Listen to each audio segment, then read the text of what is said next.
नमस्कार, मैं योगेश राणा। भाजपा हिंदुत्व की राजनीति करती है और प्रधानमंत्री नरेंद्र मोदी ईसाई समुदाय के साथ जाकर राजनीतिक समीकरण साध रहे हैं। वो 4 माह में 2 बार ईसाई समुदाय के पास पहुंचे हैं। नरेंद्र मोदी के हर काम के मायने होते हैं, खासकर राजनीतिक मायने। नरेंद्र मोदी हिंदुत्व की आक्रामक राजनीति करते हैं। आरएसएस लगातार दशकों से यह आरोप लगाता रहा है कि देश में चर्च से जुड़े लोग धर्मांतरण कराने का काम कर रहे हैं, गरीब लोगों का और आदिवासी समुदाय का। इसके बाद भी प्रधानमंत्री नरेंद्र मोदी ईसाइयों के पास जा रहे हैं, मीटिंगें कर रहे हैं। जाहिर सी बात है, इसके पीछे राजनीतिक कारण है। लेकिन सवाल यह है कि ऐसी क्या मजबूरियां आन पड़ी? क्या देश में या कुछ खास प्रदेश में हिंदू वोट अब भाजपा को कम पड़ रहे हैं, या फिर कुछ खास प्रदेशों में हिंदू वोट भाजपा के पास नहीं जा रहे हैं? वैसे तो मैं बात केरल से शुरू कर रहा हूं, लेकिन गौर करने वाली बात यह भी है कि केरल में करीब 56% हिंदू आबादी है। इसीलिए सवाल यह उठता है कि हिंदू हृदय सम्राट नरेंद्र मोदी को केरल के हिंदू वोट क्यों नहीं कर रहे? कहां कमी रह गई है? केरल मौजूदा समय में भाजपा के लिए बहुत ही महत्वपूर्ण हो गया है, खासकर 2024 को लेकर, क्योंकि कई सारे प्रदेशों में बार बार बात आ रही है कि भाजपा की सीटें कुछ कम हो सकती है। अब होगी या नहीं होगी ये तो कहा नहीं जा सकता। हर लोकसभा चुनाव के पहले, वो 19 के पहले भी इस तरह की बातें आई थी, लेकिन 303 सीटें मिल गई थी। आप कुछ बातों पर ध्यान दीजिए। केरल में लोकसभा की 18 सीटें हैं, लेकिन भाजपा का एक भी सांसद नहीं है। विधानसभा में एक भी विधायक नहीं है, जबकि जैसा कि मैंने कहा, केरल में 2011 की जनगणना के अनुसार 54.73% आबादी हिंदू है, यानी प्रदेश में आधे से ज्यादा हिंदू है। और हिंदू हितों की राजनीति करने वाली भाजपा को केरल के सारे हिंदू मिलकर एक सांसद तक नहीं दे पाते, एक विधायक तक नहीं दे पाते। आरएसएस से जुड़े लोग कहते हैं कि वो केरल में पिछले 80 सालों से काम कर रहे हैं, इसके बाद भी भाजपा वहां पर कुछ नहीं कर पा रही है। अभी कुछ दिन पहले प्रधानमंत्री 2 दिन के दौरे पर केरल पहुंचे तो मीडिया में खबरें आई कि भाजपा केरल सहित देश के कई हिस्सों में नागालैंड मॉडल पर काम कर रही है। नागालैंड मॉडल क्या है, इस पर तो बात कर ही लेंगे, लेकिन पहले आप ये समझिए कि सत्ता, विकास और तरक्की की बातों के जरिए नहीं मिलती है, हासिल नहीं की जा रही है और नहीं की जा सकती है। शायद सत्ता हासिल करने के लिए विकास और तरक्की की बातों का दूर दूर तक कोई नाता नहीं है।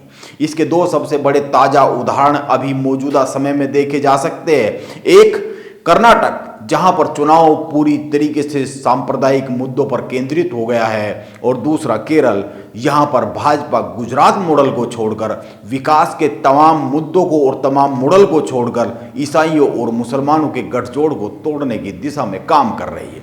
यानी लोगों को भी विकास नहीं चाहिए, उन्हें केवल धर्म, जाति और समुदाय की राजनीति चाहिए, और राजनीतिक दलों को भी विकास और तरक्की के मुद्दों पर बात करनी नहीं है, केवल धर्म, जाति और समुदाय और क्षेत्रवाद की राजनीति को साधना है। भाजपा का हिंदू वोट केरल में कांग्रेस और सीपीआईएम को जाता है। मुस्लिम और ईसाई वोट भी कांग्रेस और कम्युनिस्टों में बट जाता है। केरल में लव जिहाद एक बड़ा मुद्दा बन गया है मौजूदा समय में, और यहां पर इस मुद्दे को उठा रहे हैं ईसाई समुदाय से जुड़े हुए लोग। उनका कहना है कि ईसाई और हिंदू लड़कियों को फंसाया जा रहा है। अगर आप फिल्मों की दुनिया में थोड़ा सा भी ध्यान देते होंगे, फिल्मों की दुनिया पर थोड़ा सा भी ध्यान रखते होंगे, फिल्मों में दिलचस्पी रखते होंगे, तो आजकल द केरल स्टोरी फिल्म बड़ी चर्चा में है। आप इस पर इंटरनेट पर थोड़ा सा सर्च कर लीजिए, आप जान और समझ जाएंगे, क्योंकि इससे संबंधित कंटेंट आजकल खूब ट्रेंड कर रहा है, और इंटरनेट पर वही डाला, बोला और सुनाया जाता है जो ट्रेंड करता है। मैं बहुत लंबी बातें केरल की राजनीति को लेकर करना नहीं चाहता। वहाँ किस तरह के समीकरण हैं, किस तरह की बातें हैं, मैं केवल इस पर बात करने की कोशिश कर रहा हूँ कि जो राजनीति है मौजूदा, वो धर्म, क्षेत्रवाद, जाति और जैसे इस तरह के तमाम मुद्दों पर आधारित और केंद्रित है। विकास और तरक्की की बातें, मानव उत्थान की, सामाजिक उत्थान की, जातियों के उत्थान की कोई बात नहीं है। मैं तो केवल यह कहना चाहता हूं कि पूरे देश में भाजपा हिंदुत्व की राजनीति करती है, लेकिन केरल, गोवा, नागालैंड, मेघालय में ईसाइयों को लेकर राजनीति कर रही है। करना चाह रही है। क्या सत्ता में आने के लिए इसके अलावा और कोई रास्ता बचता नहीं है? क्या भाजपा विकास और तरक्की की बातें करती नहीं है? और क्या जनता विकास और तरक्की की बातें समझती नहीं है? इसीलिए राजनीतिक दल जाति, धर्म और क्षेत्रवाद पर उतर आए हैं।